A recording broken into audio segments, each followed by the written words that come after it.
Welcome back to Earthly Delights, my friends. Take a moment and picture this with me. A warm, golden morning in the middle of summer.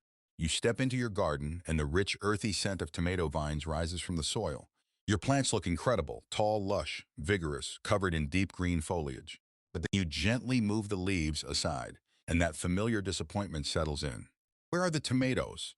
Why do so many gardeners end up with a thick, tangled jungle of leaves, yet only a few fruits after weeks of watering, feeding, and caring? If you have ever felt that frustration, you are not alone. You did the work, you kept the plants alive, you gave them attention. But somehow, the plant seems to have focused on growing bigger instead of producing the harvest you were waiting for. Today, we are going to change the way you understand tomato growing. We are going to read the signals of the plant and learn how to guide it properly. Tomatoes are survivors by nature. They will grow foliage when conditions encourage survival. But our job is to steer that energy toward flowers, fruit, and a real harvest. In this complete guide, I will walk you through a practical, experience-backed system to help shift your tomato plants away from endless foliage and toward heavy clusters of juicy, ripe tomatoes. So, are you ready to stop growing leaves and start growing food? Let's get our hands into the soil and begin. Section 1. The Tomato Secret Timeline, Climate and Varieties. Let us begin with one important truth that many seed packets never explain clearly. When we plant a tomato garden, most of us immediately look at the calendar. We think about frost dates, and we ask, when is the last frost in spring? But after years of growing and observing tomatoes, I can tell you this. Tomatoes are not guided by your calendar the way you think they are. The real key to a strong tomato harvest often begins at night. Tomatoes are extremely sensitive to nighttime temperatures, especially during the flowering stage. If the nights are too cold, below 55 Fahrenheit or 13 degrees Celsius, the plant's metabolism slows down. Pollen tube growth becomes weak, and the plant may drop its flowers simply to save energy. But heat can be even more deceptive. When nighttime temperatures stay above 70 Fahrenheit or 21 degrees Celsius, the pollen inside the flower can become sticky and fail to release properly. From the outside, the plant may still look healthy, green, and full of life, but quietly, it is dropping blossoms that never had a chance to become fruit. So what does this mean for us as gardeners? It means we have to stop relying only on printed numbers and start observing our own growing conditions. The days to maturity on a seed packet only tells you how long a variety may take from transplanting to harvest under good conditions. It does not tell you whether your nights are too cold, too hot, or too short for that variety to perform well. What you really need to find is your true productive window. That is why variety choice matters so much. If you garden in a place with hot summer nights, you need varieties that can set fruit quickly and reliably. Early maturing tomatoes and cherry tomatoes are often better choices because they are more forgiving and productive under stress. But if your dream is to grow huge beefsteak tomatoes, you must make sure their long growing cycle fits inside the part of your season when the nights are still cool enough for good pollination. Growing tomatoes is not just about putting seeds in soil. It is about learning the rhythm of your climate and choosing plants that can work with it. Section 2. The Underground Foundation. Soil and root architecture. Now let us move our attention downward, because the real strength of a tomato plant begins below the surface. The physical and biological condition of your soil will decide what kind of plant you get above ground. One common mistake I see, especially in raised bed gardens, is assuming that the height of the bed equals the depth of the root zone. A 17-inch raised bed does not automatically give your tomato 17 inches of usable root space. If the roots grow down and hit compacted clay, hard subsoil, or a layer of landscape fabric, they cannot keep expanding naturally. They begin to circle, twist, and stall. When the root system is physically limited, the plant cannot move enough water and nutrients to support a heavy fruit load. For a while, the top of the plant may still look green and impressive, but later you will see the weakness show up as blossom drop, slow growth, or early burnout. Tomatoes need deep, loose, well-aerated soil, ideally 12 to 18 inches of real growing space where roots can breathe and spread. So how do we give them the best start? We plant them deeply. When transplanting tomatoes, remove the lower leaves and bury the stem deep in the soil, even laying it at a 45-degree angle if needed. Tomatoes have a wonderful ability to grow new roots along the buried stem, and that extra root system becomes the engine that supports future fruit production.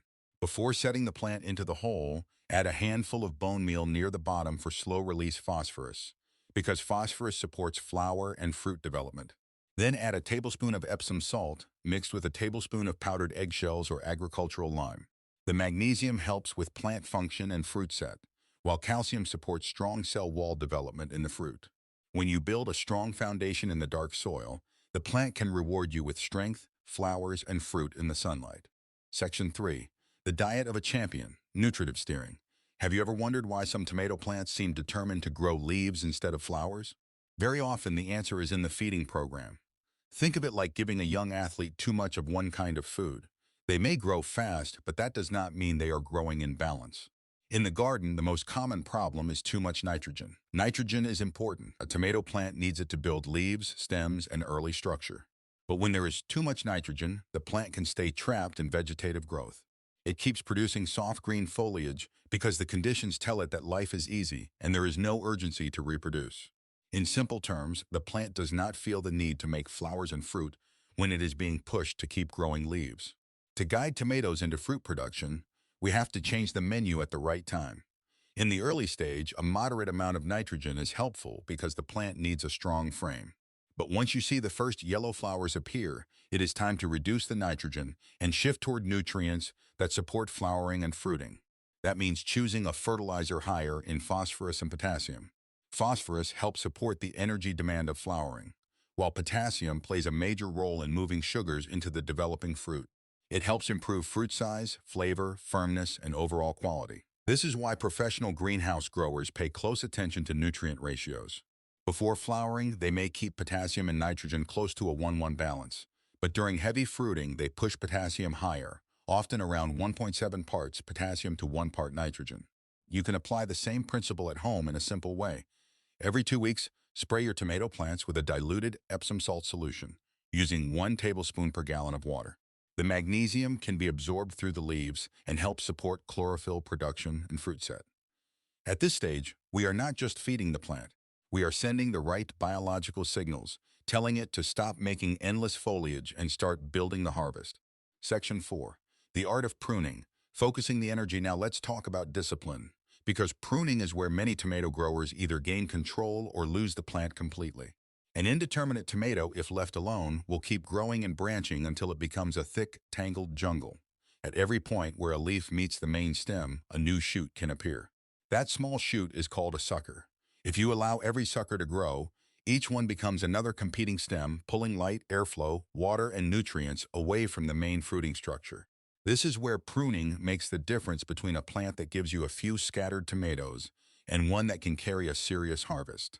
During the first month, remove those suckers while they are still small, around 2 inches long. Do it early in the morning, when the plant is hydrated and the young shoots snap off cleanly. By keeping one strong main stem, or sometimes two, you guide the energy from that large root system into producing bigger, cleaner fruit clusters along the central vine. But good pruning does not stop with suckers. Once the plant reaches about 18 inches tall, begin removing the lower leaves beneath the first fruit cluster. Any leaf touching the soil becomes a bridge for disease to climb upward. By midsummer, the lower 2 feet of my tomato plants are usually bare, almost like clean green trunks. It may look unusual at first, but it greatly improves airflow and helps protect the plant from early blight. Then, about 30 days before your first autumn frost, cut off the top growing tip of the plant. This is called topping. It stops the plant from wasting energy on new upward growth and pushes its remaining sugars into ripening the tomatoes already hanging on the vine. It is a final purposeful step that helps make sure the season's energy goes into fruit, not wasted foliage. Section 5. Reaching for the sky, trellising, and canopy management. If we prune tomatoes to grow tall and productive, then we also have to give them the support to do it well. Those small cone-shaped tomato cages sold at garden centers may work for compact, bushy determinate tomatoes. But for a heavy indeterminate plant loaded with fruit, they are simply not enough. I have seen strong tomato vines bend, twist, and pull those little cages right out of the ground. What we need is a support system that matches the plant's natural ambition. One of the best options is an overhead string trellis. Set strong posts firmly into the ground, then run a heavy gauge wire across the top, about 7 feet high. From that wire, tie a strong piece of gardening twine down to the base of each tomato plant and secure it near the soil with a landscape staple. As the plant grows, wrap the main stem gently around the string, always keeping it supported. The string carries the weight of the vine and the fruit clusters while keeping the plant upright, open, and easier to manage. For gardeners with long growing seasons and no early frost pressure, there is also the well-known lower and lean method. With tomato roller hooks at the top, When the plant reaches the overhead wire, you do not have to cut it. Instead, you release more string, lower the bare lower section of the vine toward the ground, and lean the growing tip toward the next hook. The top of the plant stays in the sunlight, still growing and producing, while the older leafless stem rests below like a coil. It is a smart balance between plant growth and human guidance. Section 6. The hydration strategy. Watering with purpose water is the lifeblood of a tomato plant, but it is also one of the easiest places to make costly mistakes. Tomatoes are made of up to 95% water, so they need consistency. The worst approach is feast or famine, letting the soil dry into dust, then suddenly soaking it. That uneven watering is one of the main reasons ripening tomatoes split open. The fruit takes in water faster than the skin can stretch, and cracks begin to form. Even more serious, inconsistent watering can interfere with the plant's ability to move calcium into the fruit. That is when blossom end rot appears, leaving the bottom of the tomato black, sunken, and leathery. So the goal is not just to water more. The goal is to water correctly. For healthy tomato plants, water deeply and directly at the soil level. Avoid wetting the leaves because damp foliage invites fungal problems. Drip irrigation is the best method because it delivers moisture slowly and evenly right where the roots need it. But there is one important detail many gardeners miss. A little controlled stress can actually help the plant. If the soil stays constantly saturated, the roots struggle to breathe. But when the root zone is allowed to dry slightly between watering cycles, around 17%, it creates a mild stress that does not damage the plant. Instead, it can encourage the tomato to shift toward reproduction. In simple terms, the plant senses that water is not endlessly available, so it begins focusing more energy on fruit and seed production. That is the real art of watering tomatoes. We are not drowning the plant, and we are not neglecting it. We are giving it enough moisture to stay strong while creating just enough challenge to guide it away from endless leaf growth and toward a heavier harvest. Section 7. The pollination puzzle. Be the bee now. Let's come back to one of the most frustrating problems in tomato growing. Blossom drop. This is when your plant produces beautiful yellow flowers, but instead of becoming fruit, they dry up, shrivel, and fall away. We already talked about temperature, but humidity can be just as important. When the air is too dry, the stigma can dry out, and the pollen may not stick properly. But when the air is too humid, especially above 80%, the pollen absorbs moisture, clumps together, and refuses to fall where it needs to go. So even when the plant looks healthy and the flowers look promising, pollination may still fail. Tomatoes have what we call perfect flowers, which means each flower contains both male and female parts. They do not always need insects to carry pollen from one plant to another. What they really need is movement. In nature, wind helps shake the flowers, and bumblebees create vibration with their wings, loosening the pollen inside the blossom. But when the air is still or the weather is not helping us, we have to step in. In that moment, we become the bee. Every morning, walk through your tomato plants and gently shake the main stem. Even better, take a simple electric toothbrush, turn it on, and touch the back of each flower cluster for a few seconds. That small vibration closely mimics the buzz pollination of a bee. Sometimes you can even see a tiny puff of pollen release from the flower. It may look like a small trick, but it can make a real difference in fruit set. With just a few minutes of help each morning, you are not simply watching the plant grow. You are actively helping those flowers turn into tomatoes.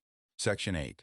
Proactive defense, pests, diseases, and garden magic. Finally, if we want to bring a strong tomato crop all the way to harvest, we have to protect it.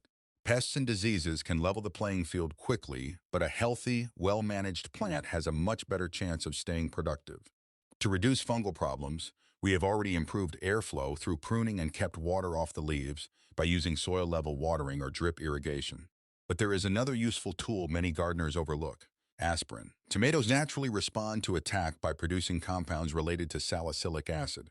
When you dissolve 600 milligrams of uncoated aspirin in 1 gallon of water and lightly spray the leaves, you can encourage the plant to activate its systemic acquired resistance, or SAR. In simple terms, you are helping the plant prepare its defenses before disease gets established. Now let's talk about pests, especially the tomato hornworm. This caterpillar is a master of camouflage, and it can strip a tomato plant of leaves in a very short time. During the day, it blends into the foliage so well that many gardeners miss it completely. But at night, it becomes much easier to find. Take a simple UV blacklight into the garden after dark, and under that light, hornworms glow a bright neon green. Once you see them, handpicking becomes fast and surprisingly satisfying. You can also make your tomato plants harder for pests to locate by planting strong-smelling herbs like basil near their base. The scent of basil can help confuse hornworm moths and make it harder for them to target your tomatoes. This is companion planting at its best, using one plant to help protect another while letting nature work in balance. Conclusion, my friends, after walking through this whole tomato growing system, one thing becomes clear. Growing excellent tomatoes is not about forcing nature to obey us. It is about learning how the plant works and guiding it with understanding. A tomato plant wants to survive, but with careful observation, we can lead it toward abundance. When we manage temperature, build deep soil, adjust nutrients at the right time, prune with purpose, water with consistency, support pollination, and defend the plant before problems take over, we give tomatoes the conditions they need to stop wasting energy on excess foliage and start producing real food. Your garden is more than a patch of soil. It is a living classroom, a place where patience, discipline, and curiosity teach us something new every season. The next time you step outside, do not only look at the leaves. Look deeper. Notice the flowers, the roots, the airflow, the moisture, and the quiet work happening behind every fruit. If this guide helped you see tomato growing in a new way, subscribe to Earthly Delights. Share this with another gardener, and leave a comment about your biggest tomato success or your most frustrating failure. What has your garden taught you this season? Until next time, keep your hands in the soil, keep your plants strong, and keep enjoying the earthly delights growing all around you. Happy gardening!